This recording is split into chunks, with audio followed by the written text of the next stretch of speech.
Welcome back, my gardening friends, to the end of February tour and the progress for the jobs in February that I set myself, and we've managed to today for the video get 2 more bags in there. That leaves me 2, 5, 6 bags left. Now remember, we got 25 bags, so realistically 1 more bag and I would have got the 20 in there, so we're going to have to wait a little bit longer. It's probably going to be even April now before I get that all in and for it to start settling down. So love leaf mould, does a lot of good. I must uncover the comfrey before it starts sprouting.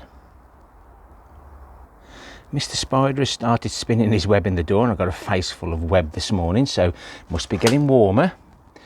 And some of the strawberries look okay. I'm just wondering whether we've got the vine weevil in that one. I may treat these because the vine weevil does love container grown strawberries and plants, but nothing else has changed in here other than it being a dumping ground. Now, if you remember, I did a potato reveal with these bags and said that the edges were peeling off, and I actually found the bag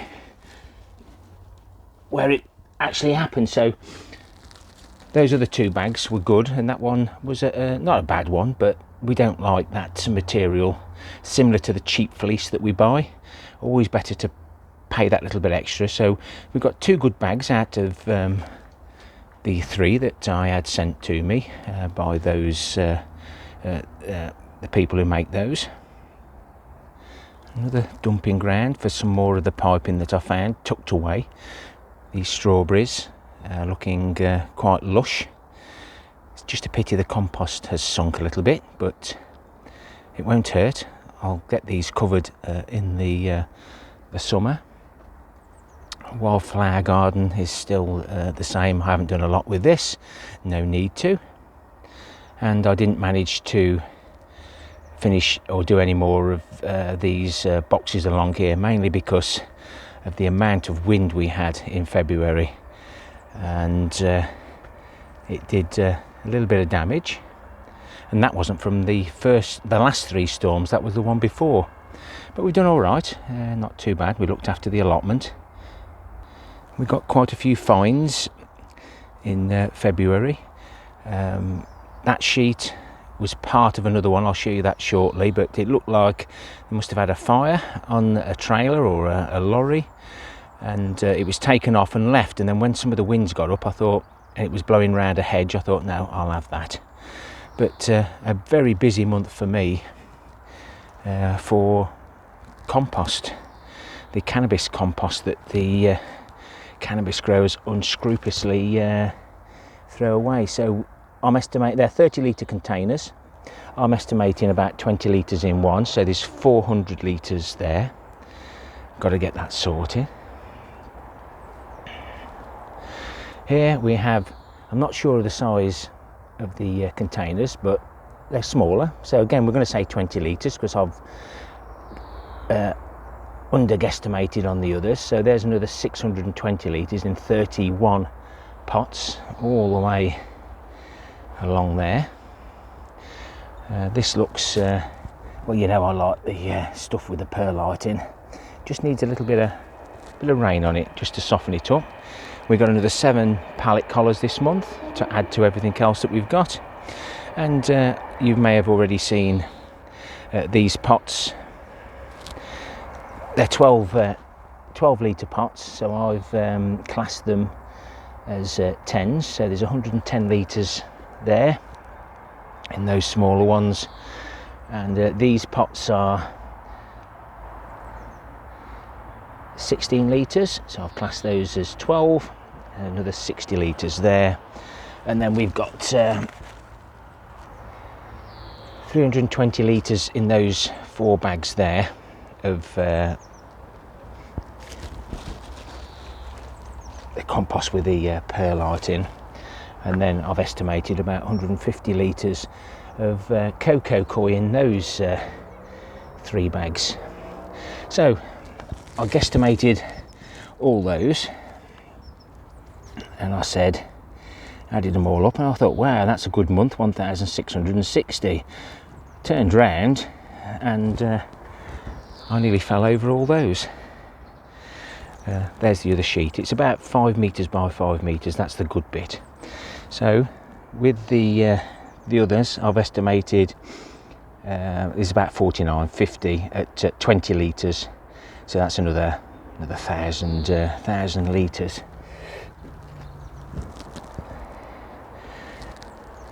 And it goes on. I'm sure there's more than 1,000 litres there, but I'm always quite conservative with it's very rooty, so a decent grow, but I think it'll break up and will make a great addition to any growing space. Didn't get that weeding done, but I had to get that picked up first. So that was 3 evenings. So it does take a little bit of time to get, but we've got a nice little figure on the scores on the doors. 2021, we've got 21 bags of leaf mould. Should put leaf mould there really. And then this is what I've collected in the last 7 years. So we got the 1,660, and then I nearly tripped over the other 1,000 litres. I don't know how I missed it. So in total, since I've had my allotment, I've collected 27,510 litres, and that's an under guesstimate. This wheel's fell over as well. I need to fasten that down properly. Luckily enough, it's done no damage again. This was part of January's haul, and I think I'm going to have to use that end bay that I'm supposed to be using for manure to put in all the material I get from the compost and perlite mix. There's a few days worth of work there, but it's only cost me about £5 in fuel to fetch it. And those containers that I showed you earlier, they fit exactly into there. I found these 2 miles apart, but you've seen how there's 50 odd root balls there, but there's not that many containers. So I don't know whether somebody else had the containers or not, but I'll have a look on there, see if there's any information on how many litres they are. I believe it's 25 litres. So I have underestimated, but like I say, there's definitely more than 1,000 litres there, but there won't be, well, it depends how many roots are in it, but I still use the roots in the paths and in the compost bin anyway, so it all ends up back on the beds eventually. I haven't been in here since the winds. Those have been scattered, but over the month we've got all this tidied up, weeded, and I did leave a poppy in right down there in the middle of the screen. We'll see what sort of poppy that is itself as a little volunteer. Don't like to repeat myself too much because some of you watch regularly, but some of you only stop by on the tours. So that was plot 1. We'll move on to plot 3.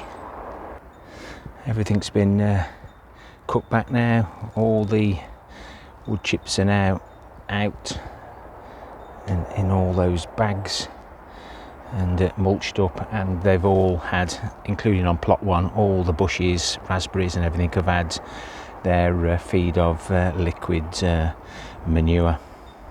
I'm having major issues with this weed. Now, I religiously normally keep the grass, everything cut, edged up, but it's escaped through here and it's everywhere. But there's only that patch, so we'll get onto that another day.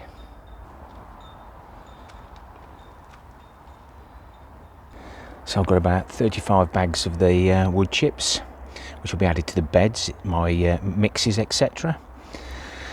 And there's the kale, the claret sprouting. We did see a little bit of damage from the pigeons, so I must get this sorted, get it back up. And as you can see, the old Brussels are starting to blow now. And I think I'll have that last one, take that home to Mrs. K, and I think the rest can be mashed up and put in the bins. And there's no sign of any sprouting broccoli at the moment. I purposely broke the tops off because they had started to go to seed, and then you get the these little calets or whatever you want to call them, but they're just ideal and look reasonably free of whitefly at the moment. Excuse me.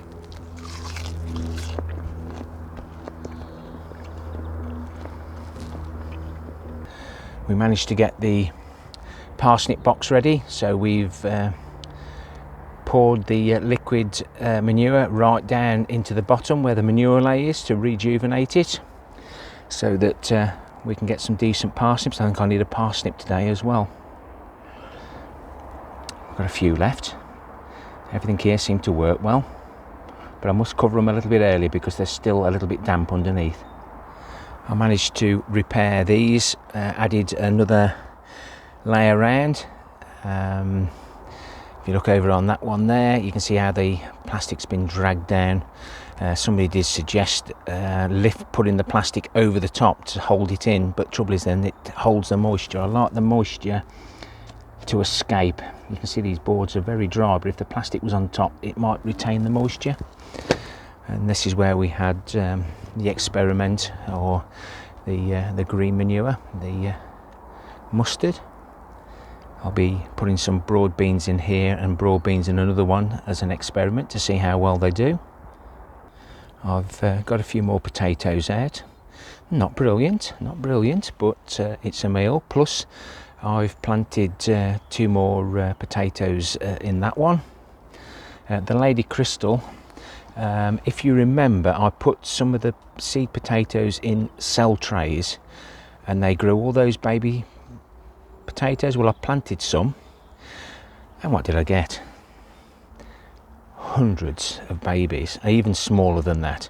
So basically I've just put all the compost back in, and I've saved the better ones. We'll see how they do. So that's been all redated. We've done a reveal of the Morris Bard. I've put 2 seeds back in those. Again, with these potatoes were freebies, so they didn't cost me anything initially, but I've got 4 there to take home, plus those others that you've just seen, and they can grow on now in the polytunnel, which is quite warm. I've been in there this morning. There's the Jerusalem artichokes. I bought them out because they prefer the cold. It doesn't worry Jerusalem artichokes. And we managed to get some bits done in the polytunnel. We've secured the door now, so just a simple pipe banged into the ground. Works fine, as long as you remember to shut the door when it's windy. I got away with that one, guys. I got away with that one. We showed you how to unroll the water pipe so it doesn't end up like a springy coil, and that's all I've got left out of a full roll. And now all this is done in here. I've got the polytunnel cover, or should we say internal cover. I'm going to attempt that on my own for starters, see how I get on. And then I thought to myself, well, if I put the sheet on the inside, how do I then put the hot tape over the top without being able to get on the inside because of the cover? So I bought the hot tape and some tape that covers the hot tape when it degrades. So hopefully we'll have a little go at that. I bought the perennial kale up. I'm just hardening it off in here for now, but I think it's warmer in here than it is the grow room. Looking forward to growing in here over the winter. And I've managed to get the onions. Do you think they've been leaning towards the light? Oh, I think so. So funny. And more up there. The broad beans we haven't planted. We're going to wait a little bit longer. They're not poking out the bottom. They prefer long tubes, but that's how I did it. The sweet peas, and I'm not sure whether those, I think they're going to be my Bunyard's exhibition beans. Got some more of those gourmet shallots, and there's some more here. and you can see the leggy one because it was in the compost bin in the warm with my worms and mice and rats. So we've got the onions to plant where the brassicas are. Find a space, fill it is my my sort of attitude. But it seems to work. We've still got plenty of potatoes in here. We've got Charlotte, that's a Charlotte. There's a Sarpo Mira, I think they're the ones that I got free. Again, another one. And then we've got unknown variety there. As long as it's a potato, does it really matter? We only steam our potatoes anyway. And we've still got this permanent bed full of potatoes. That's the white ones that we found on plot 1 when we was working. They're the pink fir apple that Steve sent me from Steve's Allotment. Purple potato that we found on plot 1. Kestrel from Gary, who's left this plot now, but he left me with some kestrels. And then Alan from the Dawn Chorus plot gave me some Picasso. And then there's my Sarpo Mira save seed, which aren't doing very well now. I think we shan't bother with those again. We grew those from the seed pods that I had sent me. Red Russian garlic, doing well. Very warm, especially the leaves. I had those sent me from William Coleman's garden and allotment. The elephant garlic there was from Mike Hurdis. He sent me some elephant garlic and I just plant just what I need. A lot of people have had a few this time I've sent out. These are the walking onions. I'm sure they'll perk up. They were from Alan at the Dawn Chorus plot. And the Opria brood balls, pearl leek, living leek, whatever you like to call it, from Jason's jungle. And so Jason sent me those. And they're pretty prolific, and these beds will probably stay as they are now because the Opria and the walking onions will stay in this bed now, and I'll just keep planting and harvesting each year. These are the Charlotte, the Golden Gourmet, similar to what we've had got in the polytunnel there. That one, that one's just started to come through now. And these are the grizzly shallots, a French variety.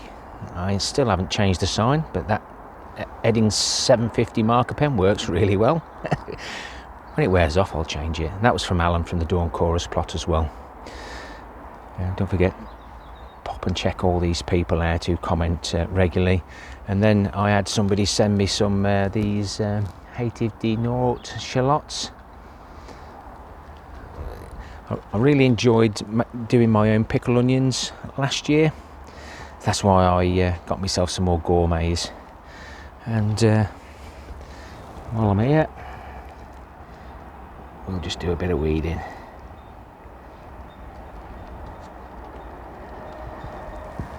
That's all it takes to keep these raised pallet collar beds neat and tidy. Thanks for watching, my friends. Commenting, thumbs up or a thumbs down for the interaction, we don't mind. And of course, always leave me a comment. We'll be doing a video for jobs for March, and we'll try and catch up again, and hopefully the weather will be like it is now, cold, crisp and reasonably dry. It's still very wet underfoot, but wood chip paths, it doesn't matter. Happy gardening to you all. Till next time, my friends. Ta-ra for now.